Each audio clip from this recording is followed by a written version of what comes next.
Hi, Statesmen Nation. We are back here with an interview with head baseball coach Mike Laird. Thank you for joining us. So, kind of just getting back into the baseball season here. You kind of want to recap what happened last year for us? Yeah, we first of all, our guys the last 3 weeks of the season played extremely well. We had a so-so year, mostly trying to contain some of the team scoring. We did a good job scoring ourselves. We led the league in hitting actually, and we did a good job advancing runners. So we scored, but on the other hand, ERA wise, that sort of stuff, we were giving up some runs. Defense was pretty good. Defense, we led the league in. I think we had 42 double plays. That's a lot. That's a good thing, and it might not be a good thing. It might mean that you got a lot of guys on base, so that's why you're getting a lot of double plays. But we do have a good infield, and did last year. So the last 3 weeks, man, we played really, really well. We were thin pitching though, and that was our coup de grace at the end. I mean, you can only go so far, towards the end of the year if you don't have a lot of depth with the pitching. Yep. And so off of that, you guys ended in the Heart of America conference tournament. Just kind of, how did that go for you guys, and what kind of things from finishing in that conference tournament on that run are you taking into this new year with the team? Oh, it's a really good thing for the returning guys. We kind of got back on the horse, so to speak. We were out of it the year before. Normally we're in, and we're always trying to position ourselves so we can go postseason. Like almost everyone does. Yep. But yeah, we kind of redeemed ourselves, got back in it. We went 2-2 in the conference tournament. I mean, everybody's pretty darn good that gets to the conference tournament. Even the teams that don't get in are very good, a lot of them. So, but we carried that with us, gave us some momentum, I think, coming into this year. And so it was a real good thing. It was a positive thing to finish the season the way we did. And so with this new year upon us, you want to tell us about maybe some of the returners and some of the new guys that we'll be seeing on the field for you? Yeah, we've got 2 or 3 guys that made an all-conference team. Abe Arroyo he played center field for us. He was our 3-hitter most of the year. I think he had the most RBIs in the conference with 58. So he hit the ball really well, had 6 home runs, and also ran down a lot of stuff out in center field for us. So he was first team. Nick George.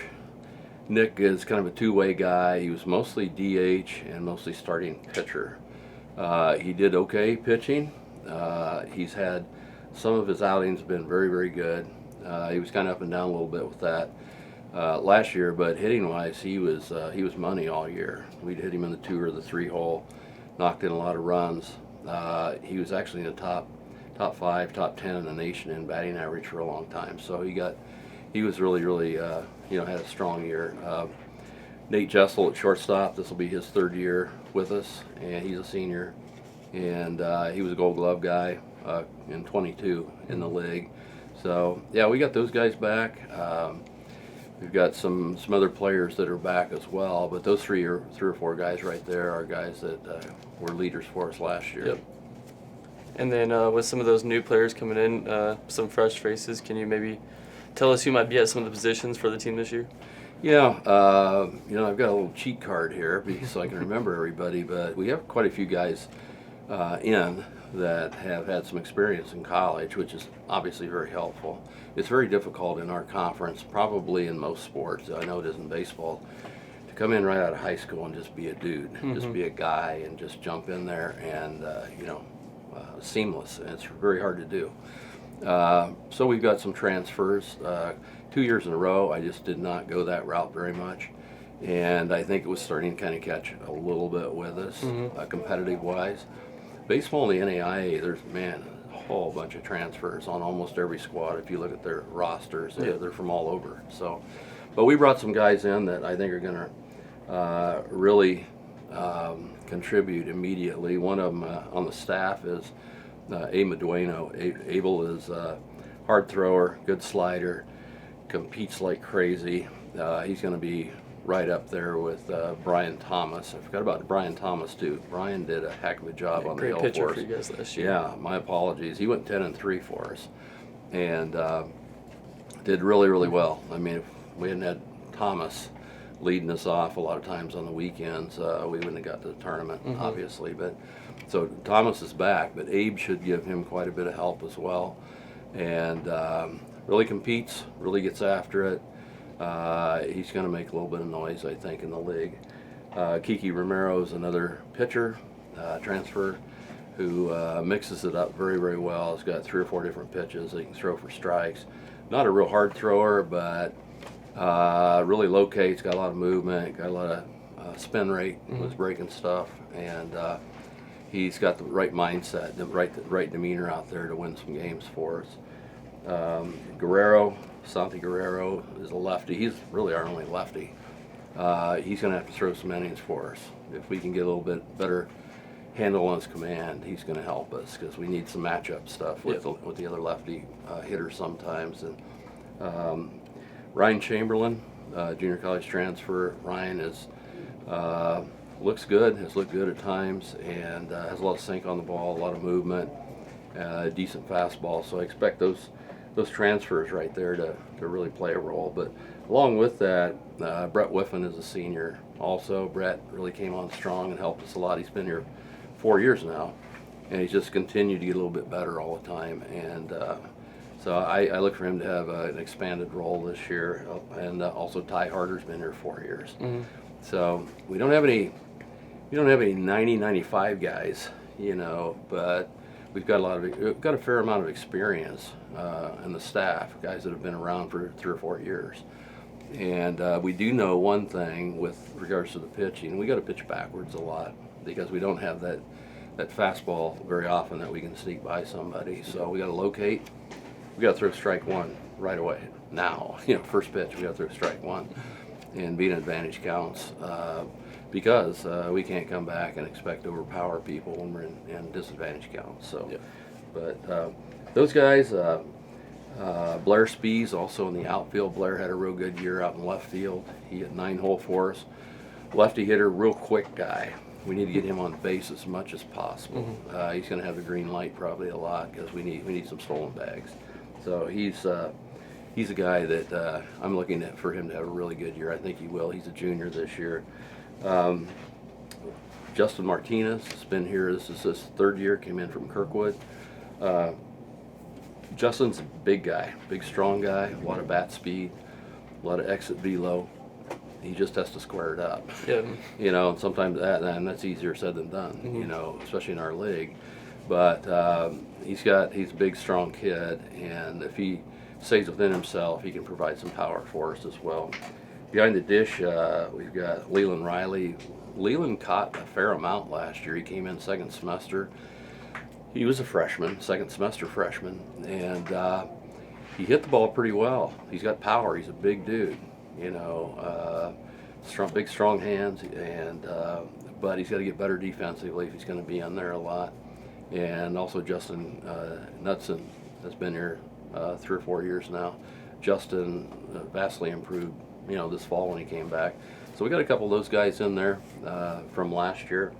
And anyway, we've got some new guys as well.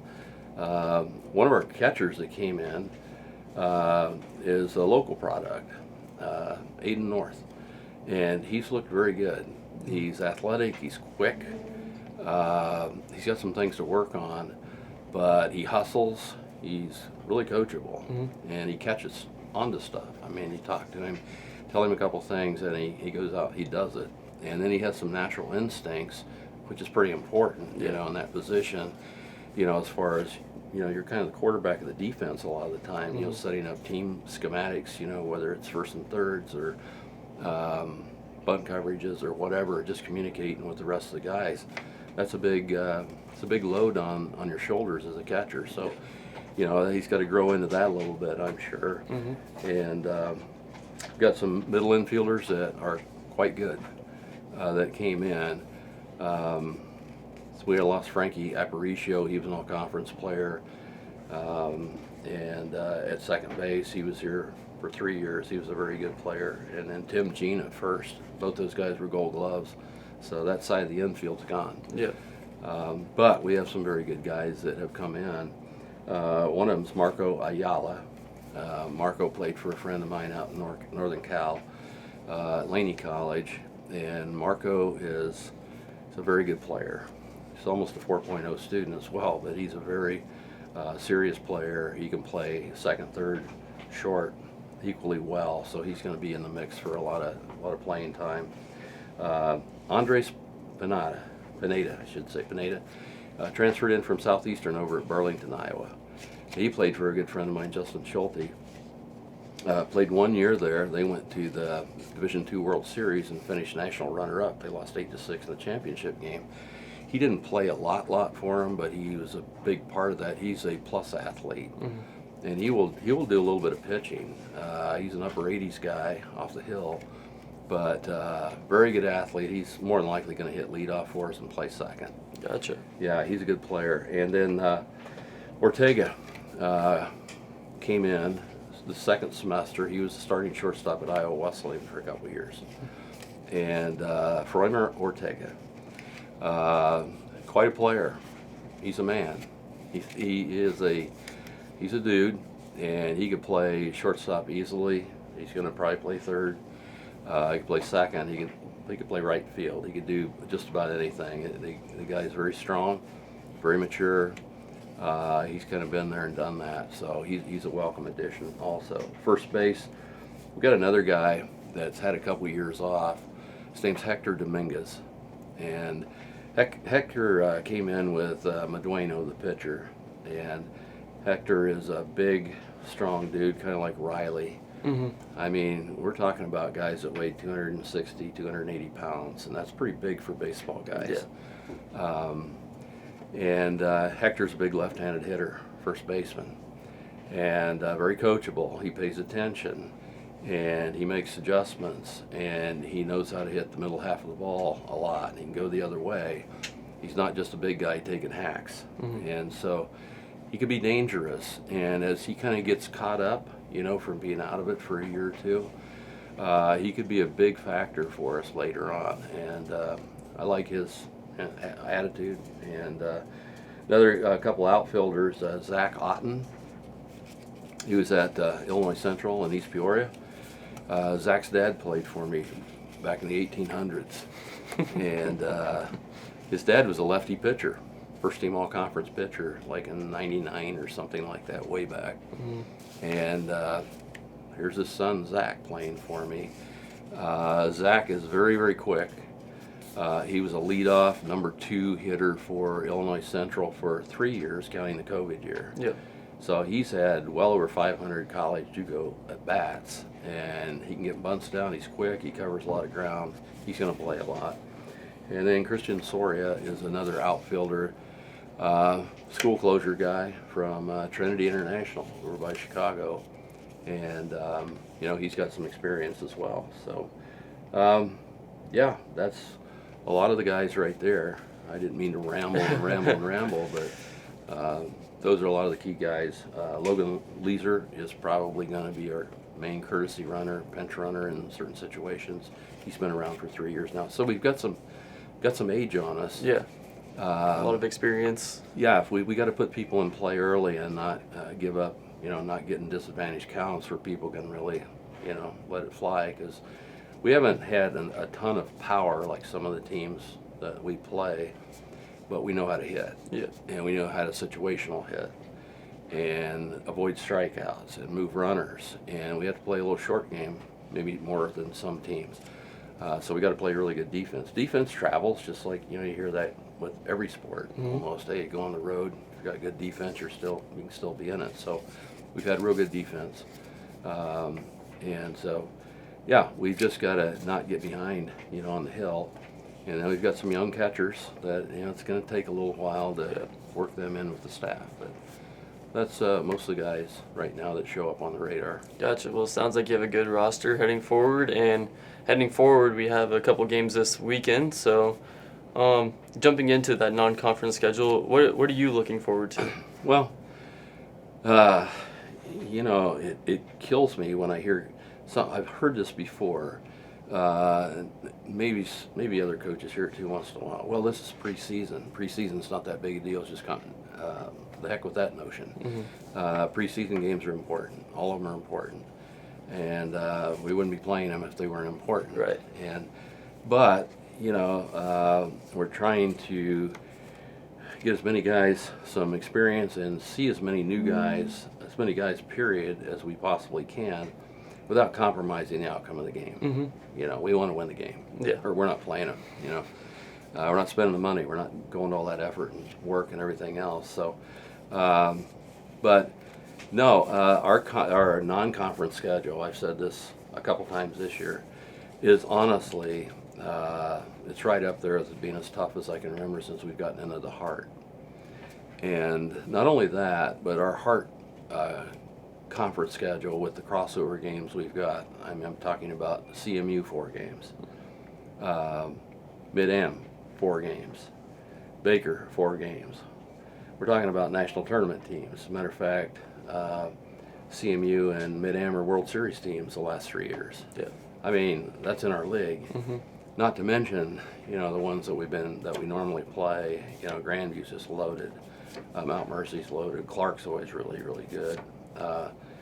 And teams like Graceland's got everybody back, and so it's just nobody's easy. And there, a lot of coaches say that, we're good all the way down. Well, we really are. Baseball is really. There's not a lame duck in the whole litter there. You know what I mean? It's going to be tough. We have to play really well every day to come out on top with the scoreboard. And then lastly here, Coach, what is it going to take for this team to be successful this season? Okay. Well, there's about 3 or 4 things I talk to the guys about. Number one, first and foremost, this is something I'm very happy with, is I feel like our culture is just super positive. And it was last year too. That's kind of how we got through the last part of the year and ended up coming out the way we did. I mean, 29 and 22 is it's not horrible, but it's not really where we want to be either. We want to get back, ultimately back in the national tournament. We've been in the World Series. We liked that. We've been in the national tournament a lot. We really liked that, but it's tough. Mm-hmm. And so a lot of things have to go your way. You have a lot of short and close games. We have, in the neighborhood, every year we play somewhere around 40+% of 1 or 2 run games of all of our schedule. So if we play 50 games, we're playing at least 20 of them are probably decided by 1 or 2 runs. A lot of things can go right, or a lot of little things can be hiccups that will prevent you from winning. So it's not how many runs you have, it's not how many hits you have, it's not how many errors maybe you have, but it's runs. That's really the only thing that determines whether or not you're going to move on. So things we have to do. Number one, we need to throw first pitch strike, and we just try to hammer that into our guys, first pitch strike. And especially, like I said, if you're not big velo, if you're not you can't come back from 2-0 and just boom, boom, boom. We can't do that. We probably aren't going to do that very much. So we got to pitch ahead. We got to win the 1-1 count. Win the first count, 0-0, win the 1-1 count. The difference in a batting average from 1-2 count to the hitter and a 2-1 count to a hitter is probably 180 points. If it's a 2-1 pitch in the big leagues, they're hitting probably right close to 300. Mm. If it's a 1-2 count in the big leagues, they're probably hitting about 170, 180. So that 1-1 pitch is just vital. Mm. And same thing with the 2-2 pitch. That's just vital. You don't want to go 3-2. Right. So that's one thing. Another thing is make all the routine plays. Everybody says it. We don't expect guys to just make triple plays and all this kind of crazy stuff and throw out every runner that's trying to steal. I'm not saying that, but make routine plays. And so we're trying to prepare for that and have quality at bats. Don't give up your at bat. Mm-hmm. Have a plan, have your routine, and stick with it. Before you get into the batter's box, you have a plan. You know what's expected. Understand the situation. So 2 things: win the offensive and defensive situations. That's pretty much the whole game. Yeah. Offensive situations are base running, also getting bunts down, getting guys around. If you get a guy on second base with no outs, we better find a way to get him over to third with 1 out. We don't want to roll over, and it's just bad baseball when you do stuff like that. Get a guy on third with 1 out, better not roll over to third. He's not going anywhere. You know, you've got so many opportunities. Sometimes you only have one or two in a game, and you got to capitalize on them when you do get them. So it's winning situations, just winning situations. And bottom line, try to have a lot of fun. Mm-hmm. You know, winning's more fun than not winning. It definitely you know? is. So, but I like our team. We've got good guys. So looking forward to it. It's going to be tough. It's going to be real tough, though. It really is. Well, you heard them. Situational baseball and executing in that situational baseball is the way to win for the season for the Winnipeg baseball team. Again, Coach, thank you for joining us here with Coach Mike Laird. And make sure you tune in for the games this weekend as they take on St. Mary's on Friday.